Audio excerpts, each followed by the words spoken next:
बिस्मिल्लाहिर्रहमानिर्रहीम। अस्सलाम वालेकुम स्टूडेंट्स। उम्मीद करता हूँ कि बेटे आप सब लोग खैर वाफियत से होंगे और उम्मीद करता हूँ कि आपके पेपर की तैयारी आपकी बहुत ज़्यादा अच्छी होगी।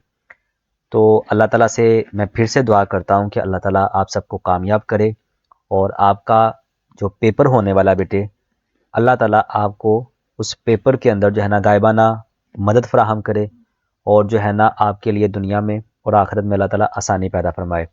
आपका रिज़ल्ट आपकी उम्मीदों से बहुत ज़्यादा अच्छा है। कमेंट के अंदर आमीन ज़रूर लिख दीजिएगा। क्या पता किसकी आमीन हो और आप सबका बेड़ा पार हो जाए। सो डियर स्टूडेंट्स, आज की इस वीडियो के अंदर मैं इंशाल्लाह आप लोगों को गेस्ट पेपर और पेयरिंग स्कीम से भी ज़्यादा इम्पोर्टेंट बात जो है ना वो बताने वाला हूँ। वीडियो को आपने शुरू से लेके एंड तक देखना है आपने, और जब आपको समझ आ जाए वीडियो आप देख लें। अगर आपको समझ आ जाए सारा तो आपने कमेंट के अंदर डन ज़रूर लिख देना है, ठीक है, ताकि मेरा वीडियो बनाने का जो मकसद है ना वो लाजमी तौर पे पूरा हो जाए।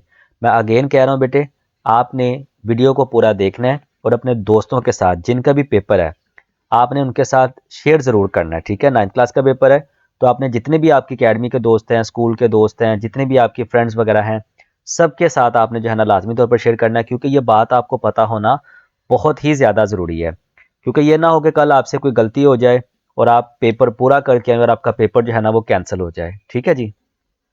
तो इसीलिए आप अगर चाहते हैं कि कल आपके पेपर के अंदर आपको कोई प्रॉब्लम ना आए तो वीडियो को आपने पूरा देखना है, ठीक है जी। तो चलिए कंटिन्यू करते हैं बेटे। तो इस वीडियो के अंदर मैं बेसिकली आप लोगों के साथ जो है ना वो डिस्कस करने वाला हूँ बबल शीट के बारे में, कि कल पेपर के अंदर आपने बबल शीट जो है ना वो कैसे फिल करनी है और उसका क्या प्रोसीजर होगा, क्या तरीकाकार होगा। अच्छा बेटे देखें, एक तो क्वेश्चन पेपर होता है, एक आपकी आंसर शीट होती है। आंसर शीट के ऊपर जो है ना जो फ्रंट पेज होता है ना वो ये वाला पेज होता है, ठीक है, जिसके ऊपर लिखा होता है रोल नंबर शीट, ठीक है। उसके बाद जब आप उसी शीट का सबसे एंड पर जाके देखते हैं ना तो इस तरह से इसका एमसीक्यूज रिस्पॉन्स पार्ट होता है, ठीक है। तो ये वाला एक पोर्शन होता है।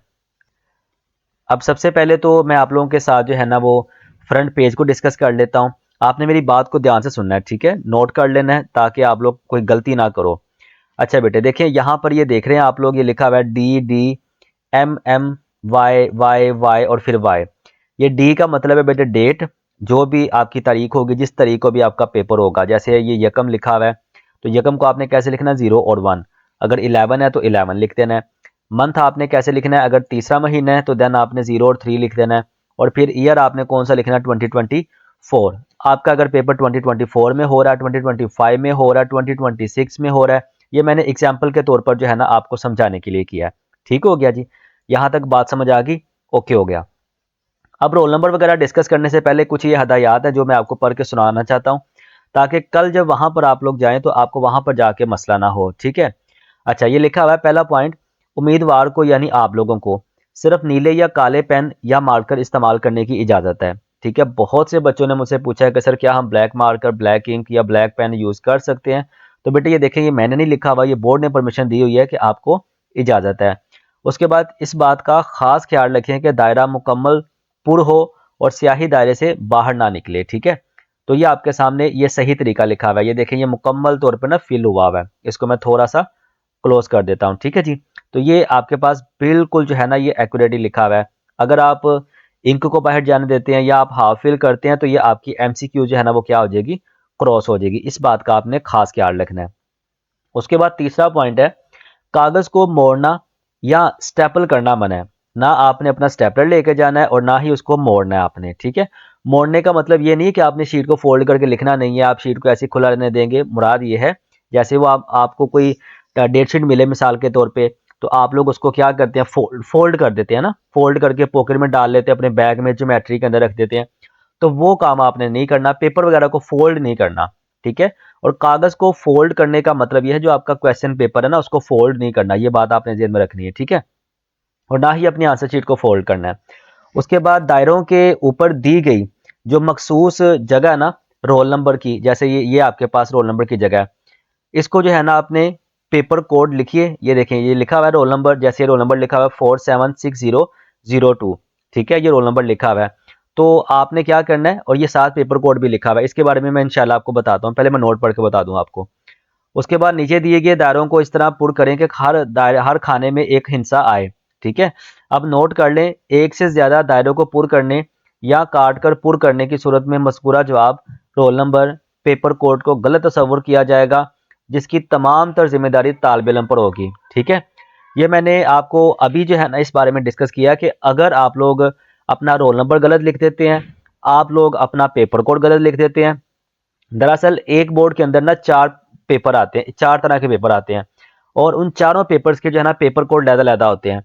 तो आपके पेपर के ऊपर जो पेपर कोड लिखा होगा, आपने वो वाला पेपर कोड लिखना है। ठीक है, मिसाल के तौर पे सुबह आपका पेपर है, तो जनाब आपके पेपर के ऊपर लिखा होता है ये वाला 6280। तो आपने क्या करना है, देखें पहले खाने के अंदर आपने 6 लिख देना है। अब नीचे आना है, जहां पर 6 वाला बबल है ना उसको आपने अच्छी तरह फिल कर देना है। ठीक है, उसके बाद फिर आपने 2 दूसरे खाने में आना है, यहाँ पर 2 लिखा है तो 2 वाले खाने को आपने अच्छी तरह फिल कर देना है। फिर उसके बाद तीसरे में आना है, आपने 8 लिखा हुआ है तो 8 वाले खाने को फिल कर देना है, और 4 में आना है तो देन आपने 4 लिख के तो 4 वाले खाने को जो है ना आपने फिल कर देना। ये आपका पेपर कोड का मेथड हो गया। ठीक है, अब हम चलते हैं रोल नंबर की तरफ। तो रोल नंबर भी सेम इसी तरह जैसे पेपर कोड लिखा हुआ है, पहले आप रोल नंबर ऊपर लिखेंगे अपना। रोल नंबर ध्यान से लिखना है, गलत नहीं करना। ठीक है, ये बात आपने ज़हन में रखनी है। अब जैसे पहले बबल के अंदर आपके पास, पहले खाने के अंदर आपके पास 4 है, तो यहाँ पर नीचे आना है और 4 वाला बबल आपने फिल कर देना। उसके बाद 7 है तो 7 वाले में आना है, तो देन इधर आके आपने ये बबल फिल कर देना है। ठीक है, उसके बाद 6 वाले में आके बबल फिल कर देना है, फिर 0 यहीं पर ही है तो 0 फिल, यहाँ भी 0 फिल, और फिर उसके बाद आपने 2 वाला जो है ना यहाँ पर आके तो इसको फिल कर देना है। ठीक है जी, ये आपका रोल नंबर का भी मैंने बता दिया आपको और पेपर कोड का भी बता दिया। ठीक है, अगर समझ नहीं आई तो आप वीडियो को जो है ना दोबारा पीछे से देखें थोड़ा सा करके, और इसको अच्छी तरह से समझ लें, क्योंकि ये पेपर के अंदर ये वाली गलती आपके पूरे का पूरा पेपर कैंसिल करवा देती है, क्योंकि आपके पेपर की निशानदेही रहती ही नहीं है। ठीक है, क्योंकि देखें ये जो आपके पास ये डॉटेड लाइन आपको नजर आ रही है ना ये वाली, ये बेसिकली इसका इस बात की निशानी होती है कि जब आपका पेपर हो जाता है ना, तो आपका पेपर जो है ना, ये रोल नंबर जो शीट होती है ये वाली, इसको ना यहाँ से टीयर कर लिया जाता है। ठीक है, और फर्जी रोल नंबर जो है ना यहाँ पर लिख दिया जाता है, जो भी फर्जी रोल नंबर लिखना होता है उन्होंने, तो यहाँ पर लिख दिया जाता है। अगर आप इसकी बैक साइड पे देखें ना, तो देखें यहाँ पर भी लगा हुआ है, ये देखें ये आपके पास यहाँ पर है। तो जनाब इसको भी आपने उन बोर्ड वालों ने जो है ना टीयर कर देना होता है, तो आपने इस चीज़ का खास ख्याल रखना है। ठीक है जी, अब हम चलते हैं नेक्स्ट भी इस बबल की तरफ। ठीक है, ये आपकी आंसर शीट के ऊपर ही रहता है। यहाँ पर आपने जो है ना डेट लिखनी है। अब फर्ज कर ले आपने ये तारीख लिखी है यहाँ पर, तो यही तारीख आपने यहाँ पर लिख देनी है। ठीक है, आप पेपर कौन सा दे रहे हैं, पेपर आप मैट्रिक का दे रहे हैं तो आपने मैट्रिक के ऊपर बबल फिल कर देना है। अगर आप इंटर का दे रहे हैं, इंटर का मतलब 11वीं 12वीं का पेपर, तो आपने यहाँ पर फिल कर देना है। क्योंकि आप मैट्रिक का दे रहे हैं तो देन आपने मैट्रिक के ऊपर कर देना है। ठीक है, अगर इंटरमीडिएट का तो इंटरमीडिएट के अंदर बबल फिल कर देना है। अब पार्ट 1 का मतलब है, अगर मैट्रिक के लिहाज से देखें तो 9th क्लास, और अगर इंटरमीडिएट के लिहाज से देखें तो फर्स्ट ईयर की क्लास 11वीं क्लास। पार्ट 2 देखें अगर मैट्रिक के लिहाज से 10वीं क्लास, और अगर पार्ट 2 देखें इंटरमीडिएट के लिहाज से तो 12वीं क्लास। अब आपका पेपर कौन सा है, पार्ट 1 का, तो आप लोग पार्ट 1 यहाँ पर फिल कर देंगे। ठीक है, उसके बाद यहाँ पर लिखा हुआ है एनुअल और सप्ली। आप चूंकि पहली मरतबा पेपर दे रहे हो तो आप लोगों ने एनुअल का बबल जो है ना वो फिल करना है, आपने सप्ली वाले का बबल फिल नहीं करना। ठीक है, उसके बाद आप पेपर सुबह दे रहे हो या दोपहर शाम को दे रहे हो, आप सुबह पेपर दे रहे हो तो आपने सुबह वाला बबल फिल करना है। अगर आपका पेपर सेकंड टाइम बना हुआ है तो आपने सेकंड टाइम जो है ना पेपर आपने लिख देना है। यहां तक जनाब ओके हो गया। अब उसके बाद नेक्स्ट आता है जी सब्जेक्ट की बारी। अब सब्जेक्ट के अंदर आपने अपना सब्जेक्ट नेम लिख देना है, जो भी होगा। मिसाल के तौर पे इंग्लिश है, इस्लामी आता है, तर्जमातुल कुरान है, उर्दू है, मैथ्स है, जो भी है ना आपने वो यहाँ पर लिख देना है। ठीक हो गया जी, और आपने इंग्लिश में लिखना है। अब हम चलते हैं नाम, फादर नेम, रोल नंबर की तरफ, इन वर्ड्स की तरफ। ठीक है जी, तो सबसे पहले तो आपने यहाँ पर अपना नाम लिखना है। जैसे मैंने आपको समझाने के लिए यहाँ पर लिखा हुआ है असलम अली, ये नाम लिख दिया मैंने। ठीक है, उसका फादर का नाम है असगर अली। ये स्पेलिंग आपने ध्यान से लिखना है, स्पेलिंग गलत नहीं करने। ठीक है, तो नाम और फादर नेम का तो होप्स हो कि आपको क्लियर हो गया होगा। अब हम चलते हैं रोल नंबर इन वर्ड्स। अच्छा, ये वर्ड्स का मतलब होता है लफ्जों के अंदर लिखना। ठीक है, अब लफ्जों में लिखने का मतलब क्या होता है, देखें जैसे ये रोल नंबर ऊपर क्या लिखा हुआ था, यहाँ पर ये लिखा हुआ 47, 60 और 02। तो इसको हम पढ़ेंगे तो कैसे पढ़ेंगे, 4,76,002। ठीक है जी, इस तरह से आपने इसको इंग्लिश के अंदर लिखना है, और लिखना आपने इंग्लिश के अंदर है। ठीक है, कोशिश कीजिएगा कि इंग्लिश के अंदर। जो आप लोग इसी शीट को जब टर्न करेंगे ना, ये जो आप लोग के सामने इस वक्त ये शीट नजर आ रही, इसी शीट को जब आप टर्न करेंगे, आंसर शीट के ऊपर जाएंगे, तो आंसर शीट का भी हाफ जो है ना ऐसे हाफ शीट होगी, जिसके ऊपर नाम, roll number, each and everything जो है ना वो लिखा होगा। ठीक है, तो ये चीज़ आपने अपने जहन में रख लेनी है। ठीक हो गया जी। तो वहां पर जो है ना आपने उर्दू में रोल नंबर लिखना होता है, लेकिन यहाँ पर आपने इंग्लिश में रोल नंबर लिखना है। इस चीज़ का आपने खास ख्याल रखना है। यहाँ पर आपने अपने साइन कर देने हैं। ठीक है, जो भी आपके साइन आप करते हैं यहाँ पर आपने साइन कर देने हैं। ठीक है, यहाँ पर इस बॉक्स के अंदर आपने कुछ भी नहीं करना, क्योंकि ये डिप्टी सुपरिटेंडेंट जो होता है ना, जो आपका इंचार्ज होता है आपके पूरे हाल का, पूरी डिपार्टमेंट का, आपके सेंटर का, वो आके जो है ना यहाँ पर साइन करता है। तो वो आपने कुछ भी नहीं करना। ठीक है, ये चीज़ आपने अपने जहन में रखनी है। ठीक है जी। अब हम चलते हैं नेक्स्ट एमसीक्यूज पार्ट की तरफ। अब जनाब एक चीज़ याद रखें, स्टूडेंट्स कुछ क्या काम करते हैं कि वो यहाँ पर पेपर कोड लिख देते हैं, लेकिन अगर जो है ना नेक्स्ट आके वो दोबारा से पेपर कोड लिखना भूल जाते हैं या नहीं लिखते। तो याद रखें, दोनों जगह पर पेपर कोड लिखना बहुत ज़्यादा ज़रूरी है। सेम पेपर कोड हो, पेपर कोड आपने चेंज नहीं करना। मैं बार बार आपसे कह रहा हूँ, पेपर कोड चेंज नहीं करना। ठीक है जी। पेपर कोड दोबारा सेम ये फिल कैसे करना ये मैंने आपको बता दिया है। ठीक है जी। अब नेक्स्ट जनाब चलते हैं और एमसीक्यूज के बबल्स को देख लेते हैं। देखें, आपको पता है कि अगर पहले का सी आंसर है, पहले ध्यान से पढ़ लेना है। ठीक है, लेकिन एक चीज़ का खास ख्याल रखिएगा, जैसे एकेडमी में, स्कूल में, या जहां भी आप लोग पढ़ते हैं वहां पर एमसीक्यूज आपके क्वेश्चन पेपर के ऊपर ही होते हैं। ठीक है, यानी आपको सेपरेट नहीं दिए जाते। अगर फर्ज कर लें 30 नंबर का टेस्ट है और 30 नंबर के टेस्ट के लिए आपको 1 घंटा दिया जाता है मिसाल के तौर पे, तो वो 1 घंटा वो आपके पास एमसीक्यूज आपके पास ही रहते हैं।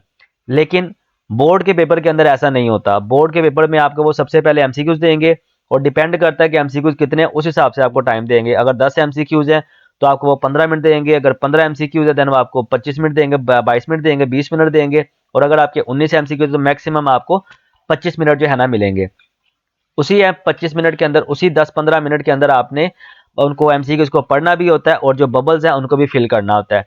एक चीज़ का आपने बस बेटे ख्याल रखना है, बबल्स आपने लाजमी तौर पर फिल करने हैं, उनको आपने छोड़ना नहीं है। लेकिन इसके साथ एक बात का और ख़ास ख्याल रखना है, और वो ये बात बेटे कि आपके पास जो एमसीक्यूज वाली शीट होगी उसके ऊपर बेटे आपने किसी भी किस्म का कोई भी गंद नहीं मारना, गलत जवाब नहीं लगाना, क्योंकि टैली करके जो है ना एमसीक्यूज चेक किए जाते हैं और वो आपसे वापस ले लेते हैं। ठीक है, जब आप पेपर देने जाएंगे तो आपको सुबह पता चल जाएगा। पहले वो आपको एमसीक्यू शीट देंगे, आप लोग उसको सॉल्व करेंगे अपने बबल शीट, ये आपके पास जो आंसर शीट होगी उसके ऊपर बबल फिल कर लेंगे और फिर आपसे वो एमसीक्यू शीट लेके तो फिर आपको सब्जेक्टिव पार्ट जो है ना देंगे, जो आपके शॉर्ट क्वेश्चन, लॉन्ग क्वेश्चन वगैरह का पोर्शन होता है वो आपको देंगे। तो इसलिए बेटे आपने उसके ऊपर रोल नंबर और अपना नाम लाजमी तौर पर लिख देना, ध्यान से गलती नहीं करनी। ठीक है, अब उसके बाद ये एमसीक्यूज का पोर्शन मैंने आपको बता दिया है। अगर फर्ज कर लें पहले का आंसर आपके पास सी है तो आपने ध्यान से सी फिल करना है। ठीक है, दूसरे का बी है तो दूसरे का बी फिल करना है, तीसरे का बी है तो वो भी सेम इसी तरह से। फिर उसके बाद फोर्थ का जो भी बनेगा वो आपने लिख देना है, फिफ्थ का जो भी बनेगा वो आपने फिल कर देना है। ठीक है, उसके बाद सिक्स का जो भी बनेगा, इसी तरह आपके 15 एमसीक्यूज, 19 एमसीक्यूज जितने भी बनेंगे बस वहां तक आपने इसको सॉल्व करना है। इससे आगे आपने सॉल्व नहीं करना। वैसे तो आपके मैक्सिमम इंग्लिश के 19 एमसीक्यूज होते हैं या इंटरमीडिएट के अंदर मैक्सिमम 20 एमसीक्यूज होते हैं। ठीक है, तो उसके अलावा बाकी कोई नहीं होते। अब ये चीज़ मैंने आपको बबल फिल करने का भी तरीका बता दिया, मैंने आपको ओवरऑल रोल नंबर, नाम, कुछ भी जो है ना हर चीज़ जो कुछ भी ज़रूरी बात थी वो मैंने आप लोगों के साथ शेयर भी की, डिटेल के साथ आपके साथ मैंने बताया भी आपको। होप्स हो कि आपको हर बात समझ आ गई होगी। फिर भी बेटे कोई मसला होता है तो अगेन एक बार वीडियो को देखें। फिर भी अगर कोई प्रॉब्लम होती है तो कमेंट आपके पास मौजूद है, कमेंट के अंदर मुझसे आप ज़रूर पूछिए। मैं इंशाल्लाह एज सून एज जितना जल्दी हो सकेगा मैं आपको रिप्लाई ज़रूर करूँगा और जहाँ तक हो सकेगा इंशाल्लाह मैं आपकी हेल्प ज़रूर करूँगा। अगेन बेटे अल्लाह ताला से दुआ करता हूँ कि अल्लाह ताला आप सबको कामयाब करे। लेकिन एक चीज़ और मुझे याद आ गई है कि यहाँ तक ये आपने बबल्स के नीचे कुछ भी सॉल्व नहीं करना। ठीक है, ये आपने ख्याल रखना है। इसके नीचे ये कुछ भी नहीं करना, ये सिर्फ मुम्तहिन का काम होता है, एग्जामिनर जो चेकर होता है ना, ये उसका काम होता है। आपने यहाँ से नीचे कुछ भी नहीं करना। ठीक है, ना यहाँ पर कुछ लिखना है और ना यहाँ पर कुछ भी नहीं लिखना, बस यहाँ तक लिख के इसको तो वाइंड अप कर देना। ठीक है जी, तो चलिए मिलते हैं चलो नेक्स्ट वीडियो में। तब तक के लिए अपना बहुत ज़्यादा ख्याल रखें और पेपर के लिए बहुत ज़्यादा बेस्ट ऑफ लक। अल्लाह आप सबको कामयाब करे। अस्सलाम वालेकुम रहमतुल्लाहि व बरकातहू।